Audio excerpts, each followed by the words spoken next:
மிதுனம்.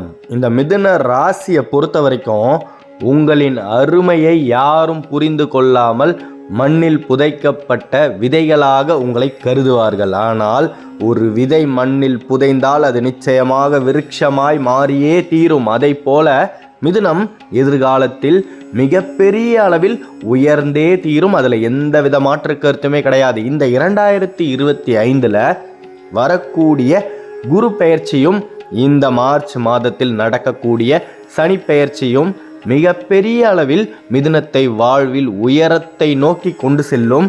அப்படி கொண்டு செல்லும் பொழுது நீங்கள் எந்தவித தருணத்திலையுமே அவசரப்பட்டு சொந்த பந்தங்களை தேடி போகக்கூடாது. அதாவது உங்களுக்கு எந்த விதமான பிரச்சனைகளும் வெளியிலிருந்து வர்றதே கிடையாது. மிதுனத்தை பொறுத்த வரைக்கும் மிதுனமே தனக்கான பிரச்சனைகளை தானே ஏற்படுத்தி கொண்டு அதில் சிக்கி தவித்த காலம் இனியும் தொடரக்கூடாது.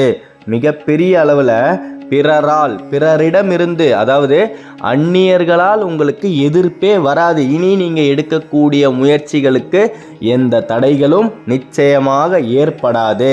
உங்கள் மனம் எதிர்த்தால் அந்த செயலை நீங்கள் செய்யாதீங்க.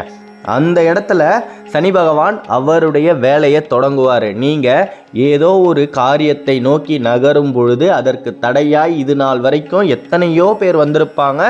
ஏன் உடன் பிறப்புகளே எதிரிகளாய் நின்றிருப்பார்கள். ஆனால் இனி வரும் காலங்களில் மிதுனத்துக்கு எதிரிகளே கிடையாது. நீங்கள் நினைத்த காரியத்தை நினைத்த வண்ணமே நிறைவேற்ற முடியும். மிகப்பெரிய அளவில் அந்த கந்தனுடைய பரிபூரணமான அருள் உங்களுக்கு இருக்குது. அதாவது இந்த 2025 நீங்கள் எடுக்கக்கூடிய கடின முயற்சிகள் மிகப்பெரிய அளவில் உங்களுக்கு வெற்றிகளை ஈட்டித்தரும். கந்தனை நாடியவர்களுக்கு கஷ்டங்கள் நாடுவதே இல்லை அப்படின்னு ஒன்று இருக்கும் பொழுது இனி மிதுனம் எந்த விதமான கஷ்டத்தையும் தனது வாழ்வில் அனுபவிக்காது. மிகப்பெரிய அளவில் நீங்கள் உயரத்தை நோக்கி நகரக்கூடிய காலம்தான் இது.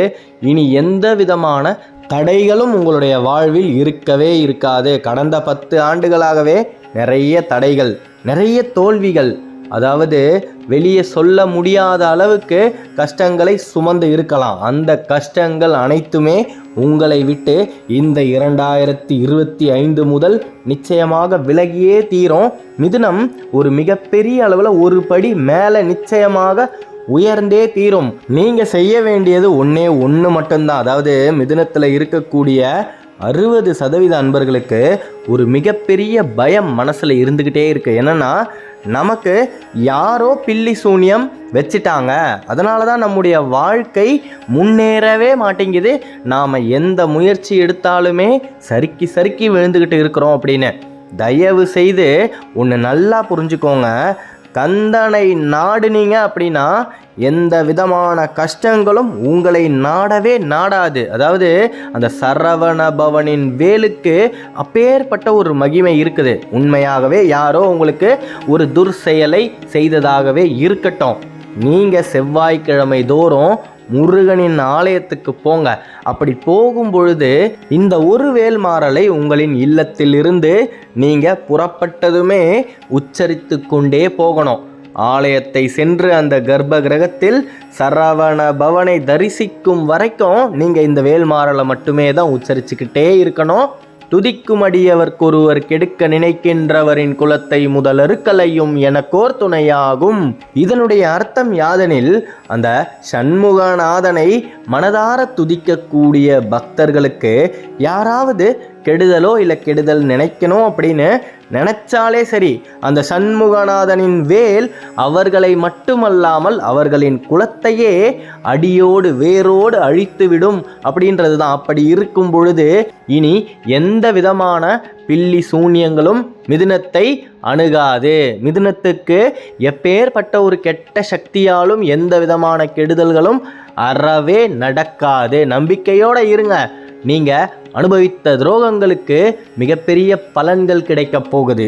வாழ்க்கை துணையாலேயே துரோகம், நெருங்கிய நண்பர்களால் துரோகம், இரத்த பந்தங்களால் மிகப்பெரிய அளவில் துரோகம், அத்தனை துரோகங்களையும் தாண்டி மிதுனம் இன்னைக்கும் எதிர்நீச்சல் போட்டுக்கிட்டு இருக்கு அப்படின்னா அந்த அறுபடை முருகனுடைய அருள் உங்களுக்கு எந்நேரமும் இருக்கு அப்படின்றத நீங்க மறக்காம இருக்கணும். மிகப்பெரிய அளவில் இந்த ஆண்டில் நீங்க எடுக்கக்கூடிய முயற்சியால் அடுத்து வரக்கூடிய 12 ஆண்டுகள் மிதுனம் தன்னுடைய வாழ்க்கையை நிம்மதியாக வாழ முடியும்.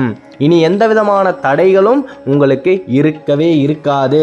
பல சிந்தனைகள் உங்களுடைய மனதில் தோன்றிக்கிட்டே இருக்கும். பணத்தை இப்படி சம்பாதிக்கலாமா, பணத்தை இந்த வழியில் சென்று சம்பாதிக்கலாமா அப்படின்னு.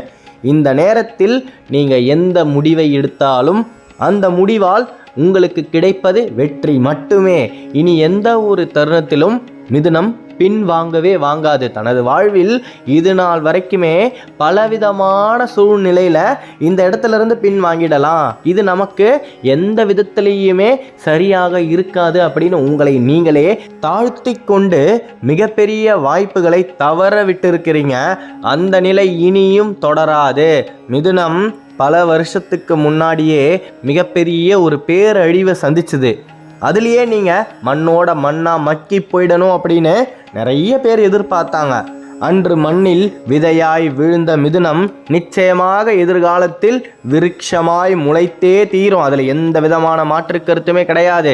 நடக்கக்கூடிய கர்ம சனியால் பல காரிய கர்மங்கள் உங்களுக்கு சாதகமாக அமைந்தே தீரும். நினைத்ததை நீங்கள் நடத்த முடியும். எடுக்கிற முடிவில் நிச்சயமாக ஜெயிக்க முடியும். தோல்வியே கிடையாது. நம்பிக்கையோட நீங்கள் முன்னேறி சென்றாலே போதும். கடந்த காலத்தை திரும்பி பார்க்காதீங்க. உங்களை விட்டு பிரிந்து போன சொந்தங்கள் அவர்களுக்கு தேவையான பொழுது நிச்சயமாக உங்களை தேடி வருவார்கள். நீங்கள் அவசரப்பட்டு எந்த சொந்த பந்தத்தையும் தேடி போகாமல் இருந்தாலே போதும். உங்கள் பாதைகளில் எந்த விதமான தடைகளும் நிச்சயமாக வரவே வராது.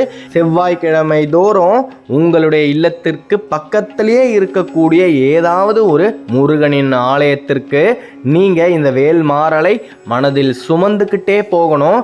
அப்படி போகும் பொழுது காலில் காலணிகள் இல்லாமல் போகணும். செருப்பில்லாமல் நீங்கள் நடக்கும் பொழுது மிகப்பெரிய அளவில் உங்களின் உடல் சரீரம் வலிகளை அனுபவிக்கும். அந்த வலிகள் உங்கள் மனதில் மிகப்பெரிய அளவில் குடியிருக்கக்கூடிய சண்முகநாதனுக்கு மிகப்பெரிய ஒரு தாக்கத்தை ஏற்படுத்தும். முருகனின் பக்தர்கள் எந்த விதத்திலையுமே கஷ்டத்தை அனுபவிப்பதை அந்த கந்தன் ஒருபோதும் அனுமதிப்பதே இல்லை. கந்தனை நாடினால் கஷ்டங்களே இல்லை. என்னன்னா நீங்கள் கொஞ்சம் சுயநலமாக இருக்கணும். சுயநலம் இல்லாமல் பிறர் நலத்துக்காக நீங்கள் மிகப்பெரிய அளவில் பாவங்களை சம்பாரிச்சிட்டிங்க. உங்களால் உங்களுடைய பிள்ளைகளும் தேவையில்லாமல் அனுபவிச்சுக்கிட்டு இருக்கிறாங்க. பரவாயில்ல, தன்னலம் கருதாமல் பிறர் நலத்தை கருதி தன்னுடைய வாழ்வை அர்ப்பணித்த மிதுனம் ஒருபோதும் வாழ்வில் தோற்பதே இல்லை. நம்பிக்கையோடு இருங்க. அந்த சரவண பவனின் வேல் உங்களுக்கு துணையாகவே இருக்கும். எந்நேரமும் இருக்கும். கவலையே படாதீங்க. நீங்கள் நினைத்ததை நினைத்த வண்ணமே இந்த ஆண்டில் நிறைவேற்ற முடியும். மிதுனம் வாழ்வில் சிகரத்தை போய் அடையக்கூடிய காலம்தான் இது. எந்த ஒரு தருணத்திலையும் கடந்த காலத்தில் நீங்கள் செய்த தவறை திரும்பி செய்யக்கூடாது. என்ன தவறு? பாசம் கண்ணை மறைக்கும் பொழுது தயவு செய்து எது தேவை எது தேவை இல்லை, பால் எது விஷம் எது அப்படின்னு இத்தனை நாள் தெரியாமல் இருந்ததால தான் எல்லாருமே உங்களை ஏறி மிதிச்சிட்டாங்க. இனியும் அந்த நிலை நிச்சயமாக தொடரக்கூடாது. அந்த நிலை தொடரவும் தொடராது. ஏன்னா உங்களுக்கு மிகப்பெரிய அளவில் ஒரு புரிதல் கிடைச்சிருச்சு. இந்த 2025ஓட தொடக்கத்தில் இருந்தே நீங்கள் சில பேர்கிட்ட இருந்து தள்ளி வர ஆரம்பிச்சிருப்பீங்க. அதனால் மிகப்பெரிய அளவில் நீங்கள் வாழ்க்கையில் முன்னேறி செல்ல முடியும். சனிப்பெயர்ச்சி நடந்தால் நடக்கட்டுமே. அந்த சனீஸ்வரனின் தாக்கம் மகேஸ்வரனுடைய நெற்றியிலிருந்து உதிர்த்த சண்முகநாதனின் பக்தர்களை ஒருபோதும் நிச்சயமாக அணுகாது. நம்பிக்கையோடு இருங்க. இது நாள் வரைக்குமே நிம்மதியில்லாத வாழ்வை வாழ்ந்து கொண்டிருந்த மிதுனத்துக்கு மிகப்பெரிய அளவில் மன நிம்மதியோடு குடும்பத்தோடு சந்தோஷமாக வாழக்கூடிய சூழ்நிலைகள் பிறக்கப் போகுது. இனி எந்த தருணத்திலும் அடுத்தவர்களின் பாசத்தால் உருவாகக்கூடிய மாய வலையில் மிதுனம் சறுக்கி விழாது.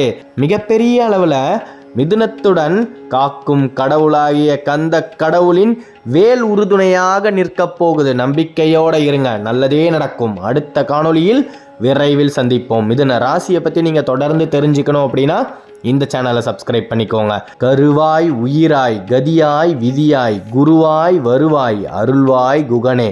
ஓம் சரவணபவ, ஓம் சரவணபவ, ஓம் சரவணபவ. நன்றி.